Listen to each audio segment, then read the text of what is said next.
Hello everyone, welcome back. कैसे हैं आप लोग? आशा करते हैं आप लोग बहुत अच्छे होंगे। डियर स्टूडेंट्स, आज की इस पर्टिकुलर वीडियो के माध्यम से मैं आप सभी लोगों को स्क्रूटनी और रीवैल्यूएशन से रिलेटेड कुछ इंपॉर्टेंट इन्फॉर्मेशन प्रोवाइड कराने वाला हूं।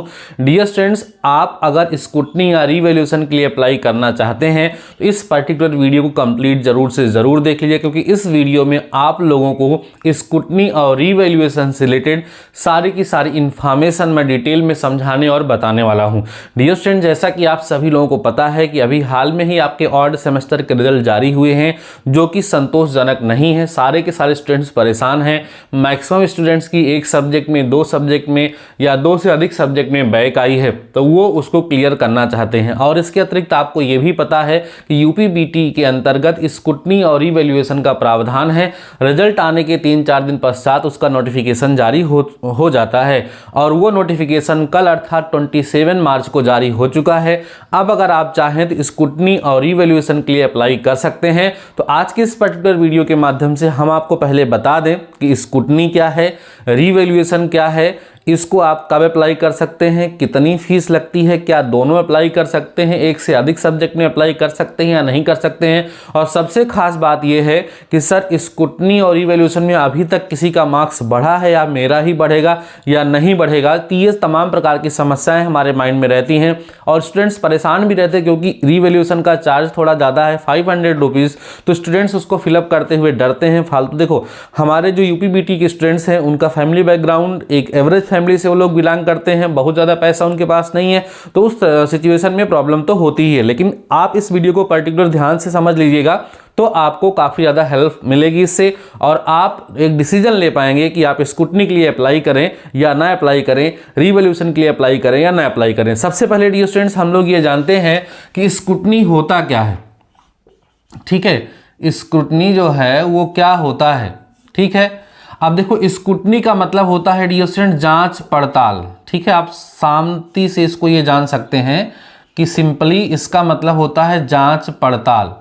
एकदम बहुत आसान भाषा में आपको समझाने का प्रयास कर रहे हैं। मींस आपकी जो कॉपी है, देखो डियर स्टूडेंट्स, स्क्रूटनी या रिवैल्यूएशन अप्लाई क्यों किया जाता है? जब आपका रिजल्ट आया, आपके रिजल्ट में किसी सब्जेक्ट में जो आपके मार्क्स मिले हैं, अगर आप उससे संतुष्ट नहीं हैं, आपको उसमें किसी प्रकार की कंप्लेन है, आपको लगता है कि हमारी कॉपी नहीं चेक हुई है, तो उस सिचुएशन में स्क्रूटनी या रिवैल्यूएशन आप करा सकते हैं। तो स्क्रूटनी का मतलब जांच पड़ताल। आपकी जो कॉपी होती है उसकी केवल जांच पड़ताल होती है, देखा जाता है। क्या क्या देखा जाता है उसमें? कहीं ऐसा तो नहीं है बच्चा 59 नंबर पाया था, या 59 का तो होता नहीं है, 29 मार्क्स का था, लेकिन उसको केवल 19 मार्क्स मिल गया। कभी कभी ऐसा होता है कि उसको देखने में, समझने में, उसको लिखने में कहीं ना कहीं गलती हो जाती है, इसलिए हम लोग जो है उसको वहाँ पर जांच पड़ताल होती है, टीचर्स उसको देखते हैं। इसके अतिरिक्त डियर स्टूडेंट, जब कॉपी चेक होती है तो उसके फ्रंट पेज पर कॉपी के मार्क्स की गेजिंग होती है। गेजिंग का मतलब अंदर जो मार्क्स दिए जाते हैं वो मार्क्स यहाँ पर ला करके फ्रंट पेज पे चढ़ाए जाते हैं। तो कभी कभी क्या होता है कि अंदर तो टीचर मार्क्स दे देते हैं, लेकिन यहाँ कॉपी के फ्रंट पेज पर जहाँ गेजिंग होती है वहाँ चढ़ाने को भूल जाते हैं। तो उस सिचुएशन में आपके मार्क्स में वेरिएशन आ जाता है।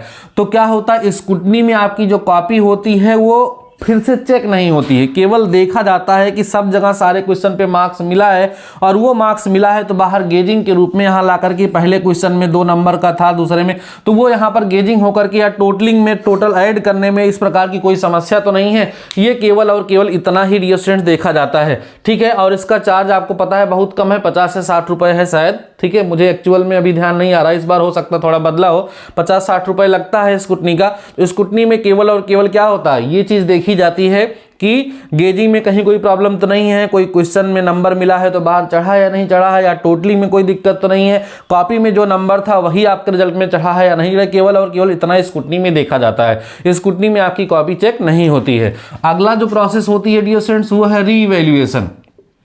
ठीक है, रीवैल्यूएशन का मतलब होता है पुनर्मूल्यांकन। ठीक है, पुनः मूल्यांकन आप कह सकते हैं।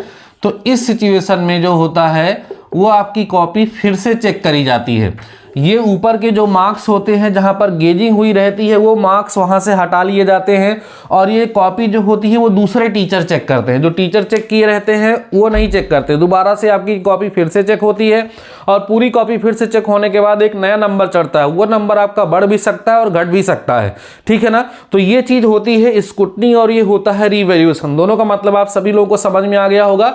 स्क्रूटनी का मतलब केवल कॉपी में जांच पड़ताल, नंबर कहाँ कितना मिला हुआ है, बाहर गेजिंग में हुआ है या नहीं हुआ, जितना नंबर मिला है वो चढ़ा है या नहीं चढ़ा है, या टोटलिंग उसकी हुई है नहीं हुई, ये सब चीजें ऊपर ऊपर से एक बार कॉपी आपकी पलट की देख ली जाती है। बस वो क्वेश्चन आपने सही लिखा है गलत लिखा है ये सब उसमें नहीं देखा जाता है। केवल और केवल इतना देखा जाता है कि जो नंबर अंदर कॉपी में है वो बाहर चढ़ा है या नहीं चढ़ा है, और जो कॉपी के ऊपर नंबर है वो आपके रिजल्ट में अपडेट हुआ है नहीं हुआ है। अगर इस तरीके से कोई ह्यूमन एरर हुई है तो उसका सुधार वहां पर कर दिया जाता है। और रीवैल्यूएशन में पुनर्मूल्यांकन में क्या होता है, आपकी कॉपी फिर से चेक होती है, दूसरे टीचर को कॉपी अलॉट होती है और जिन टीचर को कॉपी अलॉट होती है उनको पता भी नहीं रहता कि ये बच्चा कितना नंबर पाया है, और वो जब कॉपी फिर से चेक करते हैं उसके बाद फिर जाकर के मार्क्स वहां पर अपडेट हो जाते हैं, और अगर मार्क्स बढ़ते हैं तो बढ़ जाते हैं, घटते हैं तो घट जाते हैं, ठीक है। इसका जो चार्ज है वो ₹500 पर सब्जेक्ट है, ठीक है। ये जो है इसका चार्ज होता है। अब यहाँ कुछ चीजें आपको ध्यान देने की आवश्यकता होती है। किसी एक सब्जेक्ट में स्क्रूटनी या रीवैल्यूएशन आप दोनों अप्लाई नहीं कर सकते हैं, केवल एक अप्लाई कर सकते हैं। अगर आप किसी सब्जेक्ट में स्क्रूटनी अप्लाई कर रहे हैं तो स्क्रूटनी अप्लाई कर सकते हैं, रीवैल्यूएशन अगर आप अप्लाई करते हैं तो केवल रीवैल्यूएशन ही अप्लाई कर सकते हैं। इस चीज को आपको विशेष रूप से ध्यान देने की आवश्यकता है। इन सारी चीजों को ध्यान में रखते हुए आप फॉर्म को अप्लाई करेंगे। मेरा एक सजेशन आप लोगों से है कि मोबाइल से फॉर्म को अप्लाई नहीं करेंगे, क्योंकि मोबाइल में कभी कभी क्या होता है, हम सिलेक्ट करना चाहते हैं रीवैल्यूएशन और सिलेक्ट हो जाता है स्क्रूटनी। हर बार बच्चे कमेंट सेक्शन में कमेंट करते हैं कि सर हम रीवैल्यूएशन कराना चाहते थे और गलती से हमारा स्क्रूटनी टिक हो गया, अब मैं क्या कर सकता हूं। तो उस सिचुएशन में आपके पास कोई रास्ता नहीं बचेगा, कुछ नहीं हो पाएगा। इसलिए पहले से आपको ये डिसाइड कर लेना है कि सर आपको स्क्रूटनी अप्लाई करना है या रीवैल्यूएशन अप्लाई करना है। मैंने आपको दोनों की कंडीशन बता दी है। अब इस तरीके से आप लोग सोच विचार कर सकते हैं कि आप स्क्रूटनी अप्लाई करेंगे या रीवैल्यूएशन अप्लाई करेंगे, ठीक है। अगर आप अपने मार्क्स से संतुष्ट नहीं हैं, आपको कहीं पर भी किसी प्रकार की शंका है, आपको लगता है कि हमें मार्क्स ज्यादा मिलने चाहिए थे, ठीक है ना, तो आप उस सिचुएशन में इन दोनों में से कोई एक अप्लाई कर सकते हैं। कुछ बच्चे ये भी पूछते हैं कि सर जो स्पेशल बैक होता है, स्पेशल, क्या उसमें भी स्क्रूटनी या रीवैल्यूएशन कराया जा सकता है? तो जवाब है एस, ठीक है। स्क्रूटनी मतलब स्पेशल बैक वाले भी स्क्रूटनी या रीवैल्यूएशन करा सकते हैं, उसमें किसी प्रकार की कोई समस्या नहीं है।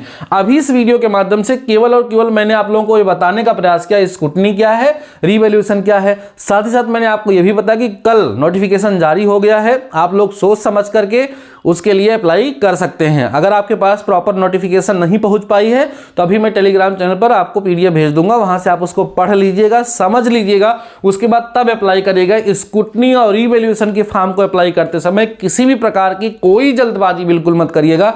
मेजॉरिटी ऑफ स्टूडेंट्स इस चीज में गलती करते हैं, ठीक है ना। आई होप आपको हमारी सारी बातें समझ में आ गई होंगी। स्क्रूटनी और इवैल्यूएशन का मतलब भी आपको समझ में आ गया होगा और आप एक प्रॉपर डिसीजन पर पहुंच पाएंगे।